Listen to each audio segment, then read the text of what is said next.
90%香港人一世都搞錯呢個致命真相。好多香港夫妻以為另一半過身之後，名下層樓、存款、股票、金條，全部身家一定會自動過晒名，比在世嘅配偶親戚絕對冇得搶。我好負責任同大家講，呢個深入人心嘅觀念係香港最大最致命，害死無數家庭嘅財富謠言。就因為呢個錯誤認知，無數港人一世唔做遺產規劃，唔立遺囑，最後老公或者老婆一走，自己半生打拼嘅身家即刻被疏遠親戚瓜分大半，甚至住緊嘅自住物業都要被法庭強制拍賣，落得房財兩空、親人反目、官司纏身嘅下場。今日呢條片，我用香港家事法庭真實判例第73章無遺囑者遺產條例最原汁原味嘅法律細則，覆蓋全香港所有家庭結構嘅真實場景，徹底拆穿呢個流傳幾十年嘅傳聞誤區。無論你係已婚有仔女、丁克無子女、同居未註冊、父母健在、有兄弟姊妹，全部情況一次講清，等你徹底學識點樣守住自己同家人嘅畢生積蓄，絕對值得收藏、反覆睇。喺香港民間認知入面，呢個遺產傳承誤區已經流傳幾十年，深入民心，幾乎覆蓋90%以上嘅本地家庭。無論係老一輩定係中青年夫妻，絕大多數人都對此深信不疑。幾乎所有已婚港人都默認一個鐵一般嘅事實，只要兩個人合法註冊結婚，結成夫妻伴侶，一旦其中一方不幸離世，名下所有物業、現金存款、股票基金、債券、貴金屬、理財資產等，全部身家都會自動全數過戶俾在世嘅另一半，唔使搞任何手續，亦都唔會有任何親戚有權介入瓜分。好多人就係抱住呢種理所當然嘅心態，成世都唔做任何資產傳承安排，覺得夫妻一體、資產互通係法律必然保障，根本冇必要提前規劃遺產、訂立遺囑。但係從香港現行完整嘅遺產繼承法律體系以及家事法庭每年數以千計嘅真實判例嚟睇，呢個家喻戶曉嘅民間傳言根本就係足以摧毀一個家庭半生積蓄，引發至親反目、拖垮全家嘅致命認知偏差。毫不誇張咁講，呢個係香港社會最隱蔽、殺傷力最大、普及範圍最廣嘅財富傳承陷阱。無數和睦家庭就因為輕信呢個錯誤邏輯，喺親人驟然離世之後，既要承受生離死別嘅巨大精神悲痛，仲要被迫捲入漫長又折磨嘅遺產糾紛，眼睜睜睇住自己同伴侶半生打拼落嚟嘅資產，被平時冇來往、冇感情、冇付出嘅親戚肆意分割，多年親情一朝破裂，原本安穩幸福嘅家庭徹底崩塌。好多街坊都會好奇，點解呢個完全違背大眾常理嘅法律規則可以喺香港一直沿用，而且絕大多數普通市民都完全唔知情。最核心嘅原因就係香港遺產繼承核心法規早已完成體系固化，多年嚟核心條文幾乎冇做過大幅修訂，規則穩定且刻板，而普羅大眾獲取法律知識嘅渠道大多都係親友口耳相傳、坊間零碎消息，極少人會主動翻閱研讀正式嘅法例條文。呢種信息差令錯誤認知代代相傳，最終形成全民性嘅認知盲區。香港作為法治極度成熟嘅城市，資產傳承同遺產分配擁有一套極其嚴謹、冰冷、唔講人情嘅法定流程。所有無遺囑嘅遺產分配100%遵照無遺囑者遺產條例第73章嘅硬性規定執行，絕對唔會因為夫妻感情深厚、相伴年限長短、家庭付出幾多、責任承擔大小，而有任何彈性調整、酌情放寬嘅空間。更加值得大家警惕嘅係，香港銀行業早已全面落實遺產管理標準化規則，幾十年如一，現越還咗於法定條例執行資產凍結、清算分配流程，全程公開透明，依規辦事，絕對冇任何人情通用、特例處理嘅餘地。只要當事人離世前冇訂立合法有效嘅遺囑，冇提前做好資產定向傳承規劃，無論你一生積累幾千萬，甚至上億身家，無論你幾咁希望將所有財富留俾相伴一生嘅摯愛伴侶，最終嘅遺產分配結果都必須遵照冰冷嘅法律條文執行。絕大多數情況都會出現配偶分得資產比例大幅縮水，旁係親戚瓜分核心財富嘅離譜局面。今日我哋就全方位無死角，拆解香港無遺囑遺產繼承嘅全部規則，結合真實法庭案例、法例細則、唔同家庭結構場景，將90%港人踩過嘅隱形陷阱逐一拆解透徹，同時延伸普通人及易忽略嘅資產傳承細節，等每一個香港家庭都可以避開財富流失、親情破裂、物業不保嘅致命風險。首先，我哋從香港最普遍、佔比最高嘅家庭結構切入，亦即絕大多數中產、普通基層家庭嘅現狀。夫妻合法註冊結婚，婚後生育仔女，擁有完整嘅直系晚輩親屬。喺大眾固有認知入面，呢種最常見嘅家庭，遺產分配邏輯簡單又安穩。夫妻一方離世之後，所有資產會優先歸在世，配偶所有。等配偶年邁8年歸老之後，再由仔女統一繼承傳承。冇外人介入，資產可以穩留住。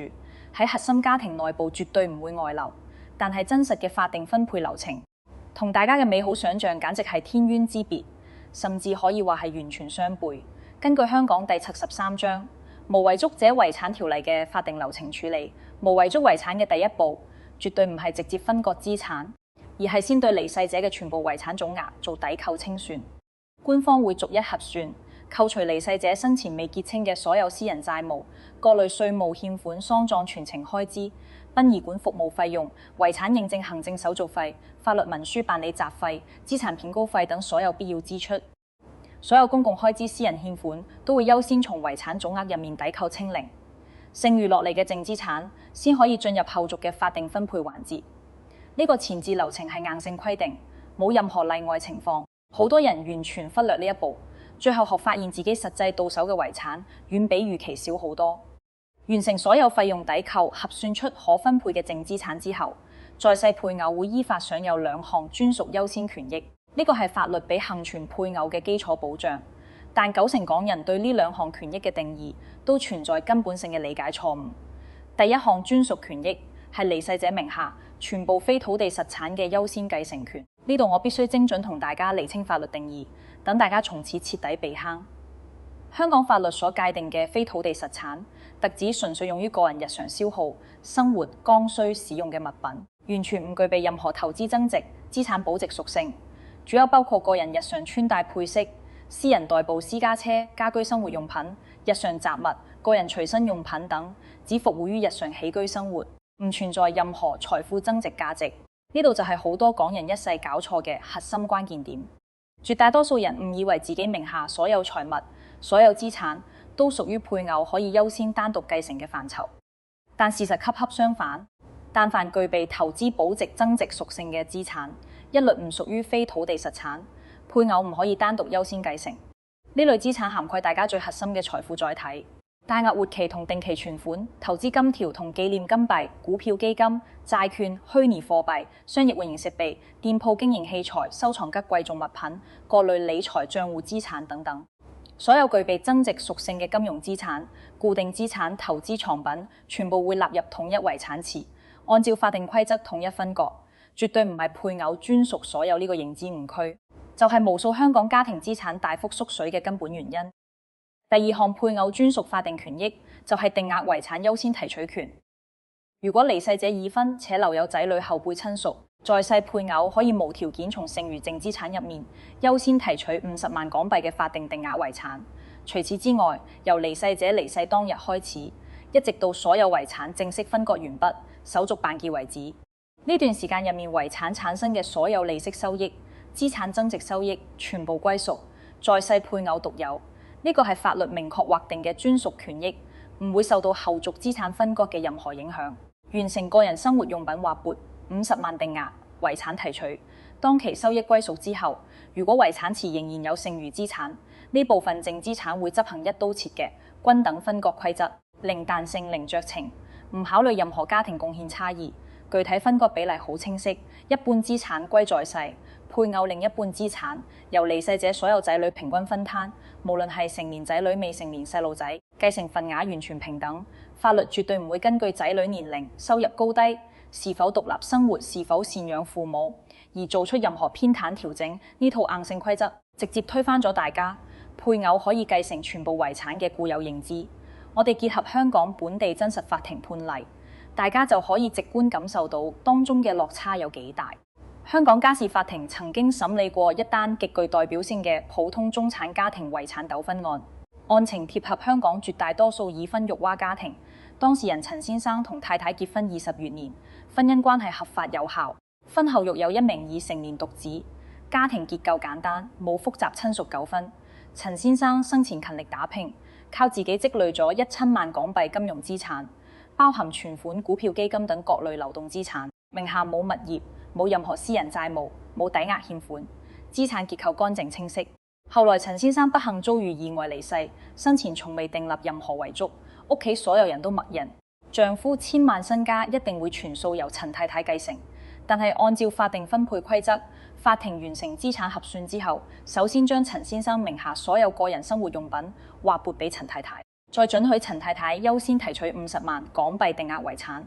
剩餘嘅950萬港幣淨資產，嚴格對半分割，陳太太分得475萬，獨子都係分得475萬，最終落嚟陪伴丈夫20餘年，攜手打拼養家嘅陳太太，總共只拿到525萬港幣資產，僅僅佔丈夫1000萬身家嘅一半多少許，接近半數嘅畢生財富直接落入仔女手中。好多人覺得1000萬資產分割落差尚且可以接受，但如果放大資產規模，呢套法定規則嘅殘酷性會即刻被無限放大。我哋可以延伸一個高淨值家庭嘅假設場景，如果離世者名下擁有5,000萬港幣，淨資產冇物業債務，冇任何欠款，同樣係已婚育有仔女，無遺囑嘅家庭結構，按照統一規則，在世配偶依舊只可以優先提取50萬定額遺產，剩餘二近950萬港幣資產對半拆分，配偶同仔女各自分得二近75萬。呢個時候，大家就會發現，個人總資產越高，配偶可以掌控嘅資產比例就越低。當事人一生辛苦積累嘅財富會被直接分流，完全冇辦法實現留俾伴侶嘅初衷。呢度仲要延伸一個絕大多數家長都忽略、殺傷力極強嘅隱形規則，都係無數單親家庭、育兒家庭嘅重大資產隱患。如果參與遺產分割嘅仔女係未滿18歲嘅未成年人，佢哋名下繼承嘅所有遺產，父母完全冇權自由支配調動使用。根據香港法庭信託管理相關法例，未成年人繼承嘅遺產必須交由法庭官方認證嘅合規信託機構全權託管，由遺產確權當日開始，一直託管到仔女年滿18歲成年為止。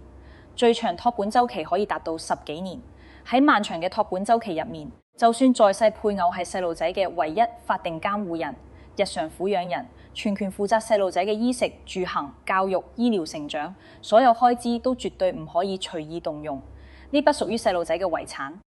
哪怕係細路仔學費、興趣班培訓費、日常生活費、就醫醫療費、升學擇校等剛需支出，每一筆資金動用都必須提前向家事法庭提交正式書面申請，同時附上完整佐證材料，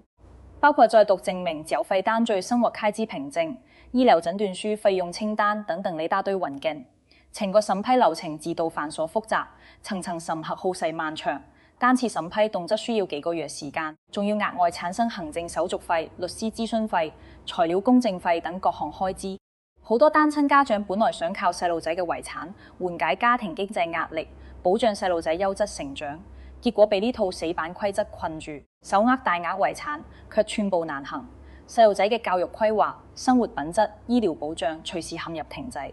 呢個就係香港無遺囑繼承模式下最隱蔽、最容易拖垮普通家庭嘅隱形經濟負擔。90%以上家長事前完全唔知情，等到出事先至恍然大悟，可惜已經無力挽回。除咗有仔女嘅普通家庭，香港仲有大量丁克家庭、無子嗣已婚家庭。呢類家庭嘅遺產分配規則更加顛覆，認知都係引發婆媳糾紛、親戚爭產、家人反目嘅重災區。好多無仔女嘅已婚人士都有同一個執念：我一世冇後代，辛苦打拼嘅財富全部係為另一半積累。我走之後，所有資產理所應當全數留俾相伴一世嘅老公或者老婆。我嘅父母兄弟姊妹冇資格瓜分。但係香港法定繼承規則完全唔理會呢份人情同付出，只死板依據血緣關係執行分配，針對已婚無子女無後輩，但父母仍然在世或者有同父同母兄弟姊妹健在嘅家庭結構。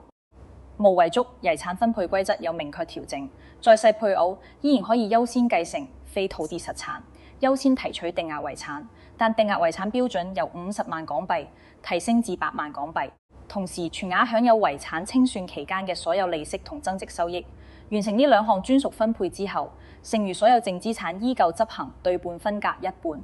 歸在世配偶，另一半全數歸屬離世者嘅父母。如果離世者嘅父母已經離世，原本屬於父母嘅呢一半資產，絕對唔會自動順延俾配偶，反而會平均分攤俾離世者嘅所有親生兄弟姊妹，包括平時常年冇來往、關係疏離、從未盡過任何親情責任嘅旁系親屬。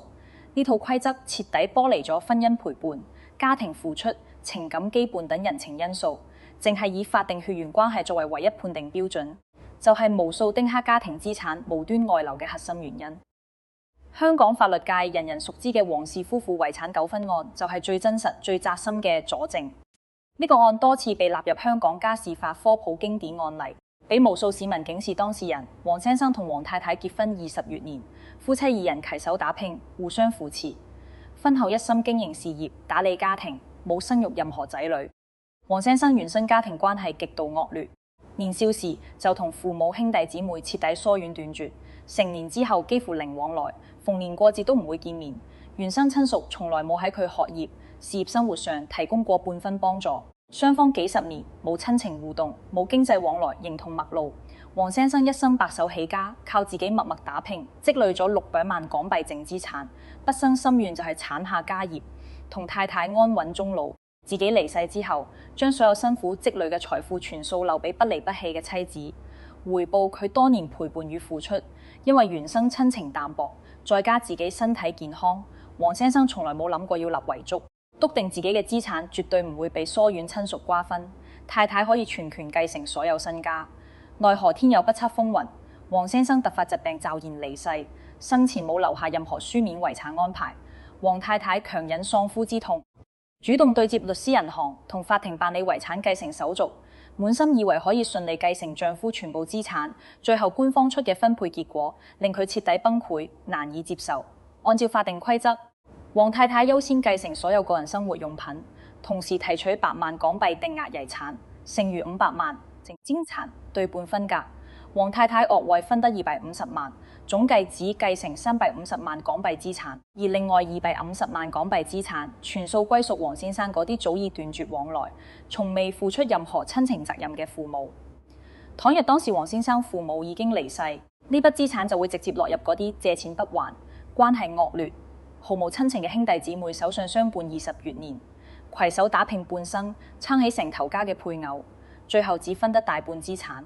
而一班零付出零陪伴嘅陌生親戚，卻可以合法瓜分近半數身家。呢個結果，無論講人情講道理，都極度殘酷，卻完全符合香港法律規定。更加冰冷嘅係，香港無遺囑者遺產條例嘅核心邏輯，極度死板，唔講人情，成個分配體系只認法定血緣、法定親屬順位，完全唔考量家庭相處模式、感情深淺、付出多少、責任大小。就算離世者生前同原生親屬徹底決裂，老死不相往來，就算對方從未履行過贍養、幫扶陪伴嘅親情義務，只要佢符合法定繼承資格，就可以光明正大、合法合規地瓜分你一生打拼落嚟嘅所有財富。大家可以代入自己試想一下，你辛苦打拼幾十年，賺下千萬身家，一生同伴侶相依為命，互相扶持，從來冇依靠過原生親戚，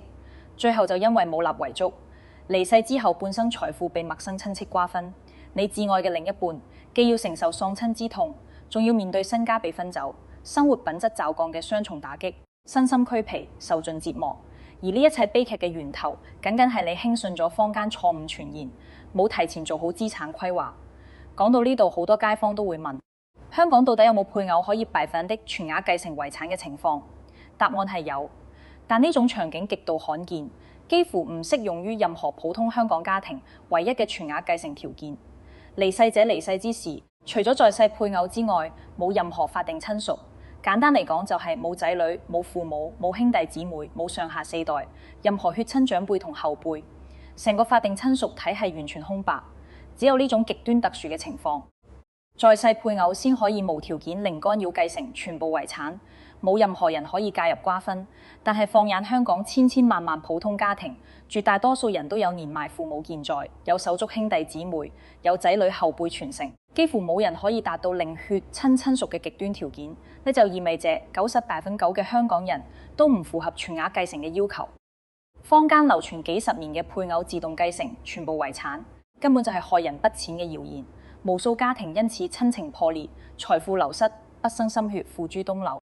講完整婚姻家庭嘅繼承場景，我哋再拆解另一類鬥失情況：離世者離世時冇在世配偶，包括另一半早已身故，雙方已經辦妥合法離婚手續兩種情況。呢類無配偶嘅遺產分配規則看似簡單，實則暗藏超多隱形陷阱。好多家庭就因為唔了解細節，最終引發跨代爭產家族糾紛。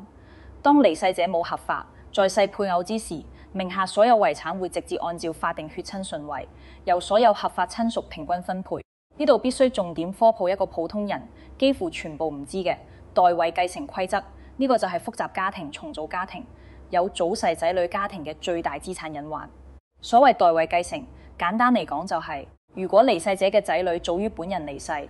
呢名仔女原本可以分得嘅遺產份額唔會作廢，唔會由其他親屬瓜分，反而會順延俾佢嘅後輩，亦即離世者嘅孫輩、外孫輩。喺香港法律體系入面，代位繼承嘅後輩血親繼承地位、權益份額同離世者嘅親生仔女完全平等，只要可以提供合法有效嘅血緣關係證明、親屬公證文件，就有權等額分割遺產。呢條規則對家庭結構複雜、有仔女早逝、重組再婚、帶娃再婚嘅人群影響極大，隨時可以徹底顛覆原本嘅資產分配格局。我哋用真實案例直觀解讀。香港一名市民終身未婚，冇配偶名下持有大額固定資產同金融資產，育有兩名仔女，其中長子早年意外離世，留有一名孫輩後代。該市民晚年離世後冇立遺囑。按照代位繼承規則，長子原本可以分得嘅50%遺產份額，全數由孫輩代位繼承，在世嘅細仔只可以分割剩餘50資產，最終就出現一個好諷刺嘅局面。常年陪伴贍養老人嘅在世仔女分得少，從未相處、毫無感情嘅隔代親屬反而瓜分大額遺產。好多親屬常年零往來零付出，卻可以靠血緣關係合法分走他人畢生財富。呢個就係無遺囑繼承最常見嘅亂象。而想要徹底規避呢類跨代爭產風險，唯一有效辦法就係提前訂立合法遺囑，自主劃定資產分配比例，指定精準繼承人，杜絕法律隨機分配嘅隱患。講完通用遺產分配規則，我哋聚焦全港市民最關心、爭議最大、踩坑率最高嘅核心問題：夫妻聯名買嘅物業，一方離世之後，需唔需要納入遺產分割？會唔會被親戚瓜分？物業係香港家庭價值最高嘅核心資產，佢嘅繼承規則同普通金融資產完全唔同，最終結果完全取決於物業嘅持有模式。兩種持有模式天差地別，亦都係90%港人分唔清嘅關鍵知識點。香港夫妻聯名物業主要分為兩種法定持有形式：全權共有物業、分權共有物業。二者嘅傳承邏輯、權益歸屬、繼承規則完全唔一樣。絕大多數夫妻買樓嘅時候根本冇留意持有模式嘅差異，無形之中埋下咗巨大資產隱患。首先係全權共有物業，呢個係90%香港夫妻買分房、自住物業首選嘅模式，亦都係最穩妥、零風險嘅持有方式。根據香港物業法，生存者取得權核心原則，依法登記嘅全權共有聯名物業，夫妻任意一方不幸離世，物業嘅業權會即時自動無條件全數歸屬在世配偶所有，成個傳承過程完全獨立於遺產繼承體系，唔使納入離世者遺產總額清算唔受。第73章遺產條例約束，唔使向法庭申請遺產管理書，唔需要任何審批流程，絕對唔會被離世者嘅父母、兄弟姊妹、仔女等任何親屬瓜分。呢種模式下嘅聯名物業，先係真正意義上嘅100%安全資產，無論有冇遺囑，都可以穩穩留住喺配偶手上，係法律專屬保障夫妻嘅核心資產。而第二種分權共有物業風險極高，係無數家庭樓市資產流失嘅罪魁禍首。所謂分權共有，就係夫妻雙方按份持有物業業權，最常見就係一人一半業權，同時都包含物業，只登記喺單方名下，婚後夫妻共同供款嘅情況。呢類物業一旦遇上一方離世且冇立遺囑嘅情況，會全額納入離世者嘅遺產總額。現故我早前文講嘅法定規則統一分割，再亦唔屬於夫妻專屬資產。香港家事法庭有一單極具警示性嘅房產糾紛案例，完美詮釋咗分權共有物業嘅致命風險。一對結婚多年嘅夫妻共同購入一套價值800萬港幣嘅自住物業，為咗簡化手續，物業淨係登記喺丈夫單方名下。屬於典型嘅單方登記分權資產。後來丈夫突發疾病離世，生前冇訂立任何遺囑。當時丈夫父母仍然在世，家庭結構為已婚無子女，有直系長輩親屬。按照法定分配規則，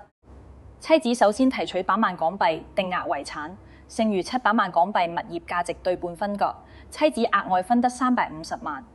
總共持有450萬對應業權，而丈夫嘅父母共同分得剩餘350萬業權。原本係夫妻2人半生打拼、日日居住嘅分房，最後妻子只持有過半業權，另一半業權直接落入丈夫原生親屬手中。呢個結果帶嚟嘅連鎖問題，遠比資產分割更加殘酷。喺法律層面上，丈夫嘅父母作為合法業權持有人，擁有物業嘅處置權、使用權、收益權，隨時可以向法庭申請物業分隔、公開拍賣、資產變賣，完全唔會顧及妻子多年居住打理物業嘅事實。就算妻子常年駐守，承擔所有物業維修費、管理費，係物業唯一實際使用者，都唔擁有完整業權，隨時面臨被法庭勒令搬離、物業強制變賣嘅風險。雖然香港法律賦予在世配偶優先買斷親屬業權份額嘅權利，但買斷所需資金需要配偶自行承擔。如果自己分得嘅遺產金額唔足以覆蓋買斷差價，就需要自掏腰包補足巨額資金。如果經濟能力有限，冇多餘資金補差價，法庭就會依法下達強制受訪指令。物業拍賣所得資金按業權比例分隔，最終妻子會徹底失去居住多年嘅安樂窩，落得房財兩空、無家可歸嘅悲慘下場。呢類房產糾紛喺香港家事法庭年年都大批量審理，無數原本和睦幸福嘅家庭，就因為婚前婚後冇理清物業持有模式，冇提前做資產規劃，喺親人離世之後，陷入親戚爭流、資產分割、家人反目嘅僵局，半生辛苦換來嘅安居之所，被陌生親戚合法瓜分、強制變賣，家庭安穩徹底破碎。呢啲悲劇其實全部都可以提前規避。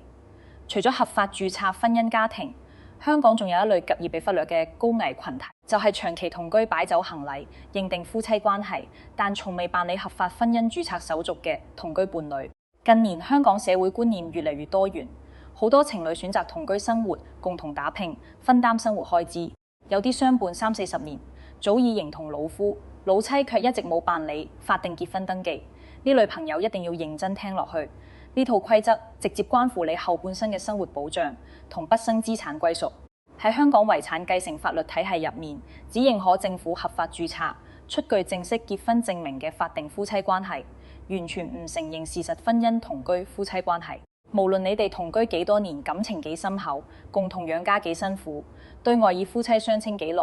喺法律層面，你哋始終係兩個毫無親屬關聯、冇任何繼承資格嘅陌生人。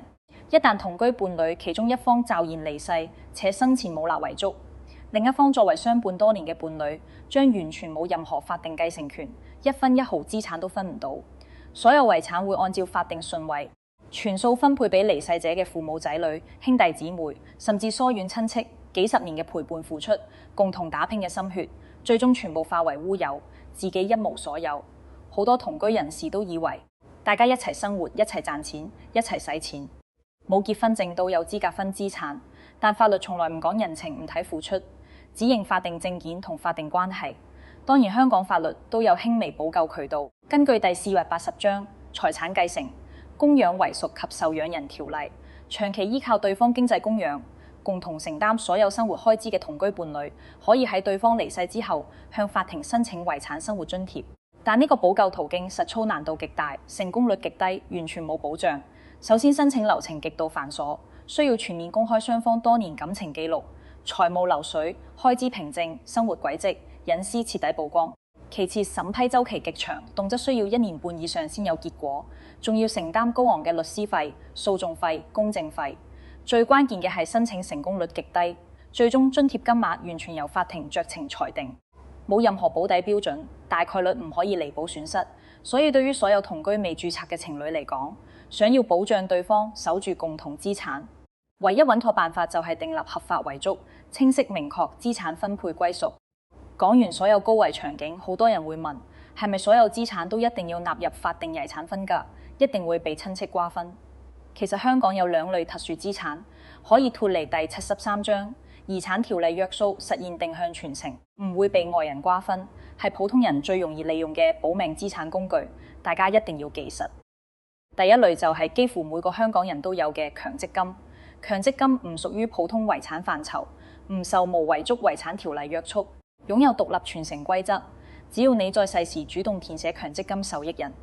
表格，明確指定受益人，一旦不幸離世，強積金託管機構會直接將所有賬戶權益、資金全數發放俾指定人士，全程唔使經過法庭遺產認證，唔使漫長審批，唔使公事分割，短短幾個月就可以到帳。呢筆錢係家人遭遇變故之後最關鍵嘅應急救命錢，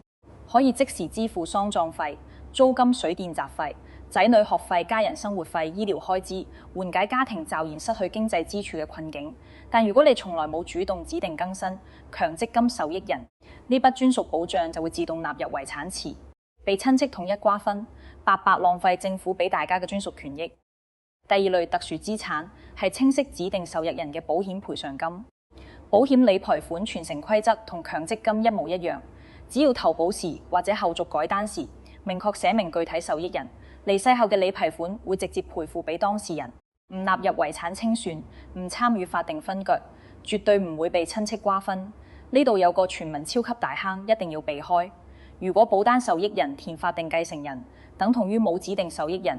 理賠款會自動歸入遺產池，按照無遺囑規則強制分割，徹底失去專屬保障。但大家一定要清醒，呢兩類資產只可以覆蓋小部分財富。你名下嘅銀行存款、股票基金、債券、虛擬貨幣、貴重首飾、海外資產、私人物業等絕大部分核心身家，依然嚴格遵循無遺囑法定繼承規則。只要冇立遺囑，就一定會被死板分割，被親戚瓜分。絕對唔可以靠強積金同保險規避所有風險。比起資產被瓜分，無遺囑繼承最致命、最折磨家人嘅問題，係漫長繁瑣嘅資產凍結流程同長期家庭經濟僵局。呢個傷害遠比資產流失更加沉重。有合法遺囑嘅情況下，離世者可以提前指定遺產執行人，家人可以直接憑遺囑向法庭申請遺產授權，流程清晰，審批快速，資產可以即刻解凍分配，家人可以盡快走出悲痛，恢復正常生活。但如果完全冇遺囑，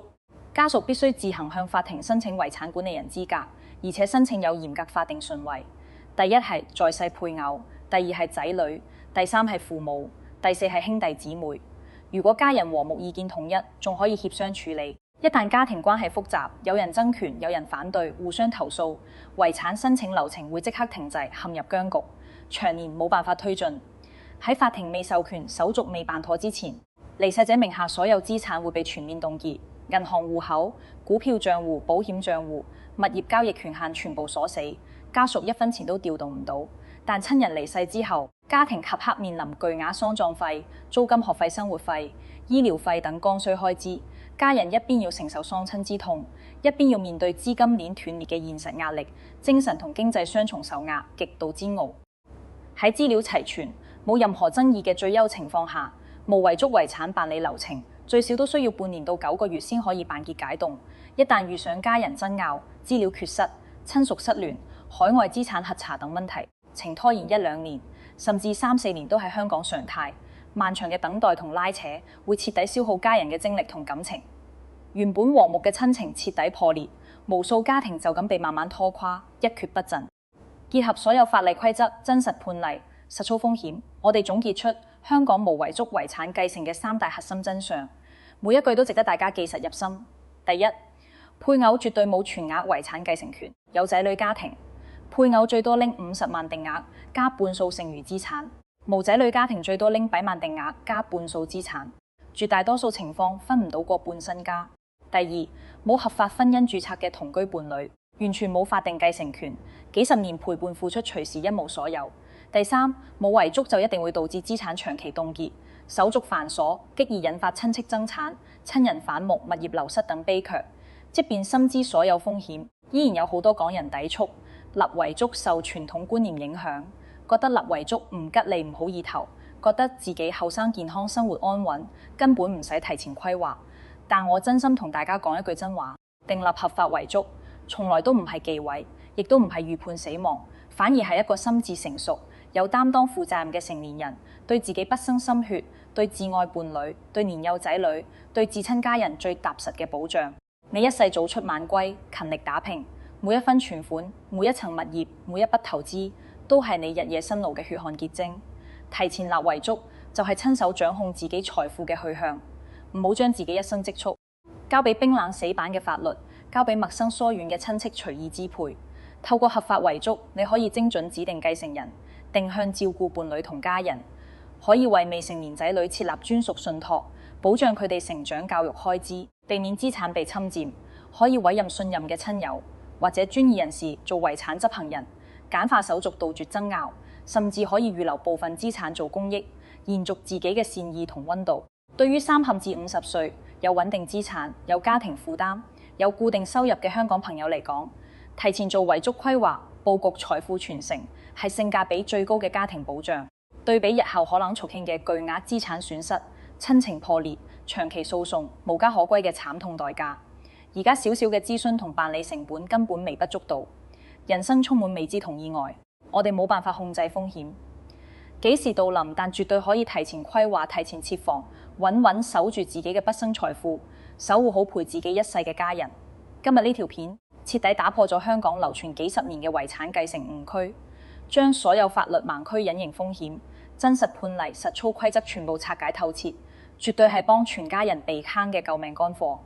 如果你覺得呢條內容有用，一定要刻意點讚、收藏、轉發，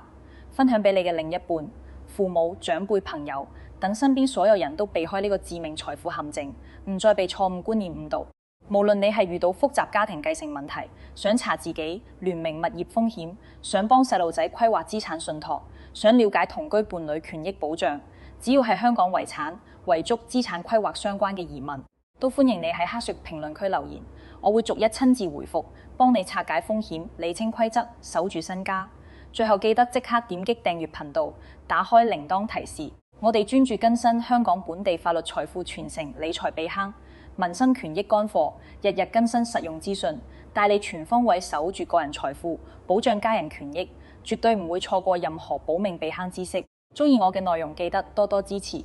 下期更精彩，我哋再見。